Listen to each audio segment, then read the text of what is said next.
All right, everyone, welcome. Let's dive right into a piece of financial reporting that honestly doesn't always get the headline attention it deserves. We hear a lot about net income, about earnings per share, but today we're talking about the cash flow statement. Why? Because understanding a company's cash is absolutely non-negotiable for making smart business decisions.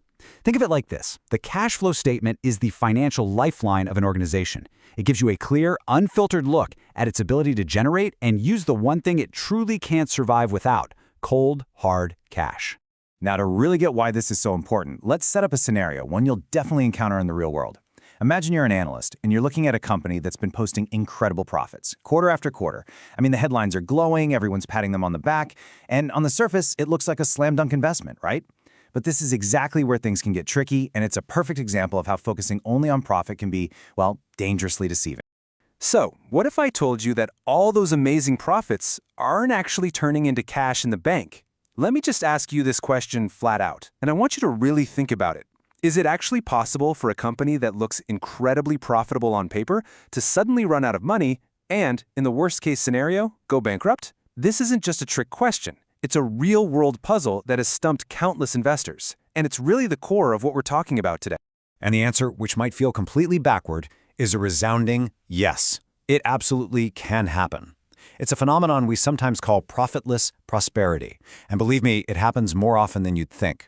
A company can show huge profits while its bank account is simultaneously running on fumes.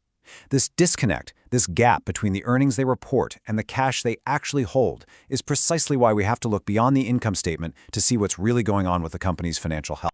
So how do we crack this case? How do we see past the illusion of profit to get to the truth? Well, we become financial detectives, and our number one tool, our magnifying glass, is the cash flow statement. You have to think of this report as a diagnostic tool.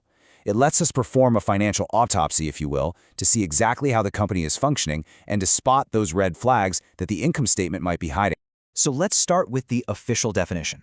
The cash flow statement gives us a detailed breakdown of all the cash coming in from sales, from investors, and all the cash going out to pay for supplies, salaries, you name it, over a specific period of time.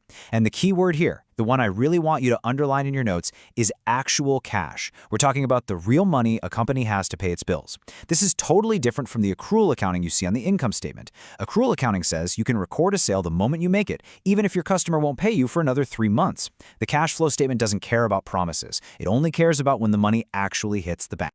Now, one of the most brilliant things about the cash flow statement is its structure. It's not just one giant number that says cash went up or cash went down. No, that wouldn't be very useful.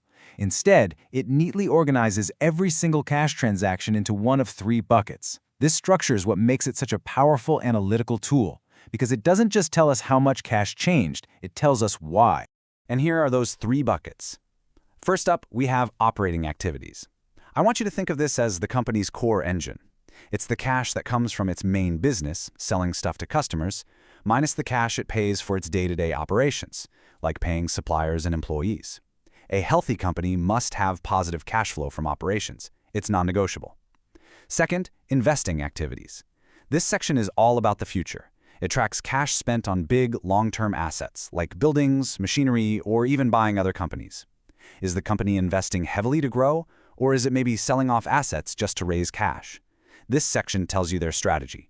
And finally, financing activities. This is how the company pays for everything. It's all about its relationship with its owners and lenders. It includes cash from selling stock, paying out dividends to shareholders, or taking out and repaying loans.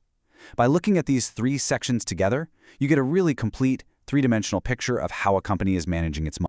And that brings us to what is, without a doubt, one of the most fundamental concepts in all of financial analysis. I'm talking about the difference between profit and cash. You know, in everyday conversation, people use these words almost interchangeably, but in our world, they mean vastly different things. And let me tell you, confusing the two is one of the biggest and costliest mistakes an analyst or a student can make. So let's make sure we get this right. So the income statement, with its accrual accounting, is all about profitability. It's designed to show if the company's business model is working. So it records revenue when it's earned, not when the cash arrives. For instance, you make a huge sale on credit in December. Boom! That goes on the income statement right away and makes your profit look fantastic. But you might not actually see that cash until February or March. The cash flow statement, on the other hand, is brutally honest. It works on a pure cash basis. It doesn't record that sale until the customer's check is cleared.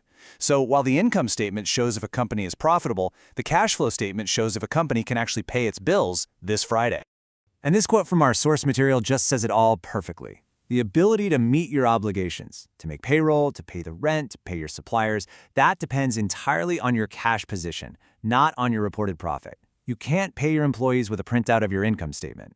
At the end of the day, you can think of it like this. Profit is an opinion, but cash is a fact. And facts are what we need to determine short-term survival. Okay, so we've nailed down the crucial difference between these two statements. Now, let's get practical. How do we actually use the cash flow statement to get a clear diagnosis of a company's overall health? This is where we move from just understanding the report to actually using it as a decision-making tool. The cash flow statement gives us powerful insights into three vital areas. First, liquidity. That's a company's ability to handle its short-term bills, things due in the next year. A company with strong liquidity has plenty of cash to pay its bills as they come up. It's about surviving the next few months. Then there's solvency. This is the long-term view. It's about a company's ability to stay in business for years to come and meet its long-term debt obligations. A solvent company is built to last. When you put a clear analysis of both liquidity and solvency together, what you get is a really solid data-backed assessment of its overall financial health. When you really boil it all down, it comes to this. Profitability is a great indicator of a business model's potential, but cash flow, that is the ultimate test of a company's ability to actually execute that model, to operate efficiently, and to sustain itself. A company that consistently generates more cash than it burns is a company that can survive tough times, fund its own growth, and innovate for the future, all without having to constantly borrow money.